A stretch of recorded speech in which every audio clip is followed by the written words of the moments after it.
Hello, we're from Perkins School for the Blind. A little bit of an outlier in this crowd, but we do have a very small innovation team at Perkins School for the Blind, and we spend our lives looking for innovation that will help people who are blind or low vision use technology to solve challenges. And I run the innovation team at Perkins. I'm here with my colleague Joanne. My name's Louisa. And you know, when I started at Perkins, I was asking folks on campus, what are some of the challenges that are unsolved for you?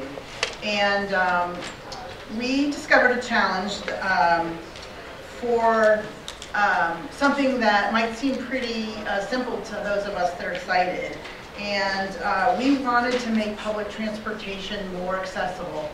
The way that we all get to our jobs and our schools and you know, medical appointments and socializing is through public transportation in many ways. So Joanne and I were having a conversation one day, and she mentioned her challenge accessing public transportation, and it really caught my imagination. So I'm going to ask Joanne to share the challenge with you the way she did with me. Well, first of all, Louisa actually asked me, what is a challenge that you experience and you find really annoying? And I thought, oh my God, somebody's actually wanting to find a solution to something that is so unbelievably annoying.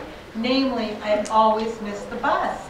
I use my iPhone with VoiceOver and I use GPS, but within 30 feet, it isn't accurate. So I could know that there was a bus stop somewhere on that block, but I would use my cane, find a pole, and I would assume that that would be the bus stop.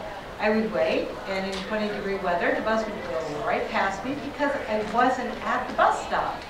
So our app has been designed to take care of the accuracy issue. So we discovered that this was a problem, and we call it a micro-navigation problem. GPS is accurate to a 30 to 50 foot radius, but it can't find a specific, precise destination.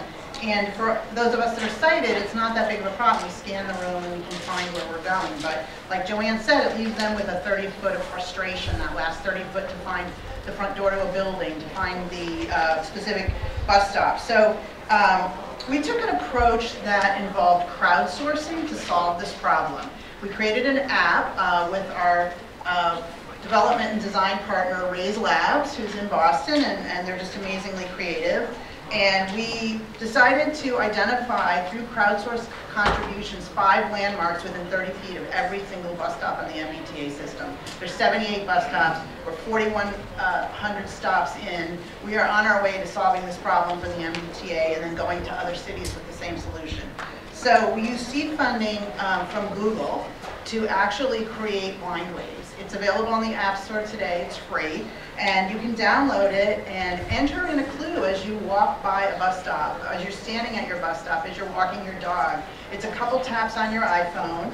And what you're doing is identifying easily recognizable objects. There's a fire hydrant, there's a bench, there's a bush. And you know, where I live in Lexington, there's barrels. You want to be able to find something that they can touch with their canes or touch with their hands. So a lot of design thinking went into this app. We spent a lot of times at bus stops, and I want Joanne to talk a little bit about what the app means to her and how she uses it. Well, what's great about it is when I first open the app, it lets me know the 3 closest bus stops, which is fabulous. And then the other thing is that I can save stops that I use frequently and find the information really quickly, where I need to go, what objects there are that are nearby to find that bus stop. One of my favorite clues was somebody custom labeled the bus stop telling me that there was a mud pit with 2 rocks. Great description. She said, I'm avoiding that stuff. Yeah, I did. And the nice thing is it gives predictive bus arrival times. And it's the simplest app that I've used to provide that information. So this app really has meant so much for me as a blind person, independently being able to go to different places that I otherwise might not have gone to, knowing that I wouldn't have been able to find the bus route. So this is our vision. We really want blind people to experience the independence and freedom of being able to know that using this app, they're going to be able to locate the bus stop that they need. So I'm asking you, if you want more information, to go to perkins.org/blindways and or the App Store and look at BlindWays. If if you live in the Boston area, please contribute a clue. It takes just a minute of your time. And I think that we as citizens can support the communities that we live in. So thank you very much. Thank you.